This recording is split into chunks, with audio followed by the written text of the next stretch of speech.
Hi guys, grabe gikulba na jud ko guys. So I just finished my Stanford interview.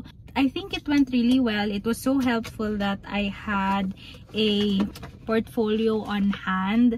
Ikulban lang ko gihapon kay daghan nag people from other units ang naka-hear back.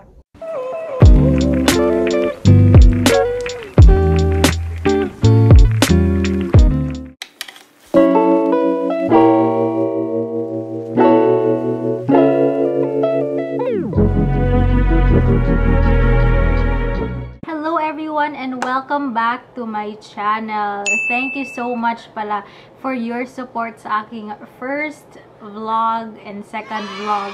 Yeah, I really appreciate it. Well, actually ngayon hindi pa nag-premiere yung vlog ko, but I'm sure nag-support kayo. Advance kasi ako mag-film guys para, you know, I keep it up. Okay, so in this video, I'm gonna be talking about tips and general advice about applying for new grad nurse residency programs. And if you're not familiar with what new grad programs are, basically it's a program that helps you transition from being a student nurse to a registered nurse. So there will be, around 6 to 12 months of training with projects and seminars and stuff like that to help with your transition. Without further ado, let's get started na sa tips. So, first tip is to apply to as many hospitals as you can feasibly work at. Obviously, if you live in California and you can't live in New York, in the next few months, don't apply there na because it takes a lot of time to apply to new grad programs. And don't limit yourself to, oh, I only want to go to the hospitals where I did clinicals at. Second is making a Google Sheet. So, there are a lot of information. Every hospital is different, so it's important for you to keep all those information organized. So, I had a Google Sheet. I listed hospitals, where they're located at, what unit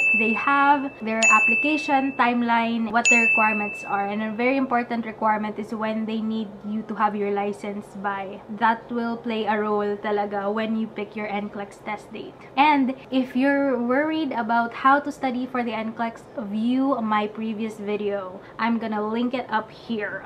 Feeling! Okay, so nakita niyo yung nag-twitch yung eye ko. Anyway, okay. So, third tip is to network. Sabi nga nila, di ba? It's not what you know, it's who you know. Sabi nila, hindi ko naman alam sino sila. Pero, that is the saying. And it's true because you should ask letters of recommendation while you're in nursing school. And that's not limited to your clinical instructors only. Ask your professors, ask faculty you worked with when doing extracurriculars, ask the nurses you're with at clinicals. So it's often best practice that the writer of your letter of rec explicitly writes down the hospital or the unit you're applying for. But obviously, while you're in nursing school, you don't know all those details yet. Important for you to ask, if it's okay if they send like a Word document so that you can edit it later on and they can sign it again so that it's more specific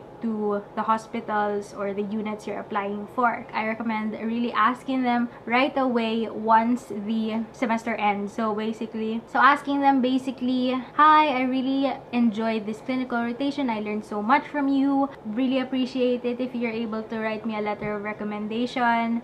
And then I have a list of accomplishments I had during this rotation with you. Make it a little bit smoother when you write your letter of recommendation to me. So tip number 4 is do as many extracurriculars as you can, because like what I said earlier, you're able to network a lot, you're able to build on skills and values that you will be applying for sure in your clinical practice as a nurse, and all of your experiences here as well. And all of your experiences during your extracurriculars as well, you're able to refer to them when you have your interviews, which I'll be talking about a little bit later. And lastly, for my tips number 5, write a good cover letter. You want to make sure that all of your cover letters are customized for that hospital. You know, it's not super special if you have a general cover letter and then you just swap out the name of the hospital. It's good that you have key terms or keywords that the hospital uses in their mission statement and really embedding that into your cover letter. For example, a hospital has compassionate and collaborative care. So you want to make sure that you list down how you showed compassion in nursing school, and then collaborative care, you can refer to your extracurriculars like leadership and teamwork and stuff like that, so that they can really see how well your values and your experiences align with their mission statement, and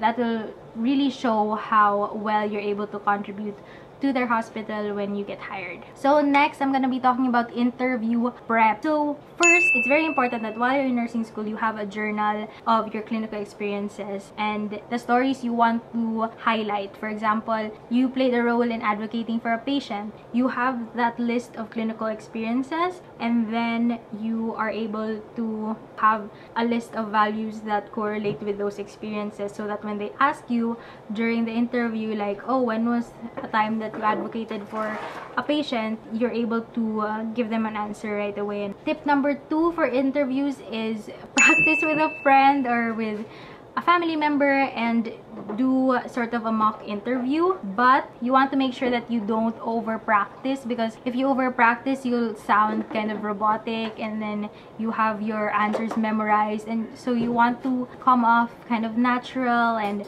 you know, show your personality. And also, if you really memorize your script, if you miss something or anything, you might, you know, try to go back and then you would stumble on your words. Third is writing a thank you email after, if you're able to get their email addresses, so that you can say, thank you so much for your time interviewing me.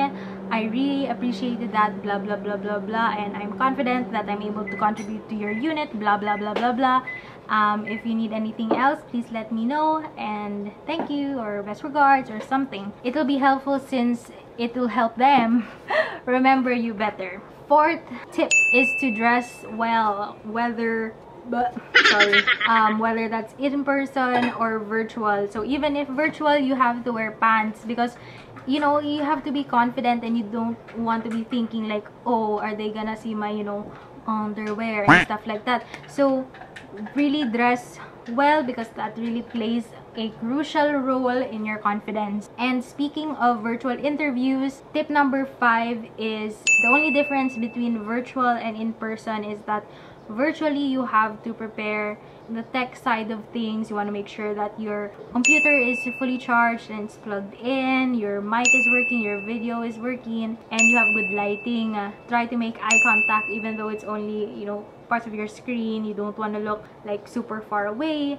And also you want to make sure that your background is clean and, you know, there's no clutter and there's not a lot of background noise. I know that it's difficult depending on your situation, but I advise that you have sort of a solid colored, you know, editable background, and then you tell the people in your household that, hey, like, I'm doing an interview today, so, and just keeping in mind so that they don't, you know, talk to you or make background noise while you're in your interview. And last advice is to be confident, because that really plays a role in how you present yourself. Speaking of interviews, my last portion here in this video is showing you guys what the most important part of an interview is, which is your portfolio. I mean, it's not the most important, because the most important is your answers, but a very crucial part of in the interview is that you have a portfolio. Not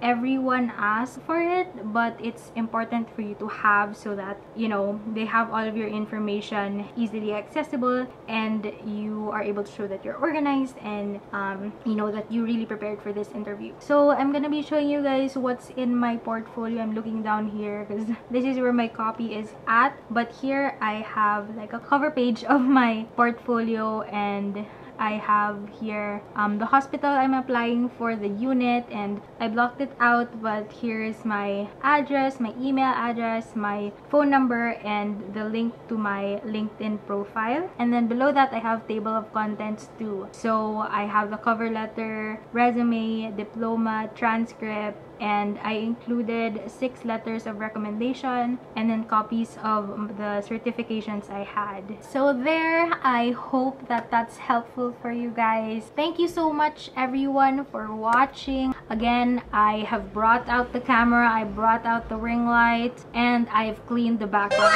So please make this worth it by liking, subscribing, and hitting the notification bell for my next videos, because I'm so excited and I know you're so excited, because my next few videos are about to be exciting, because I'm going to... Did you guys see that? I'm going to... Isn't that so exciting? If you know what I said, put your guess down below. Again, it's... Okay, with that, I hope you all have a good rest of the day or the night or wherever you are. Bye!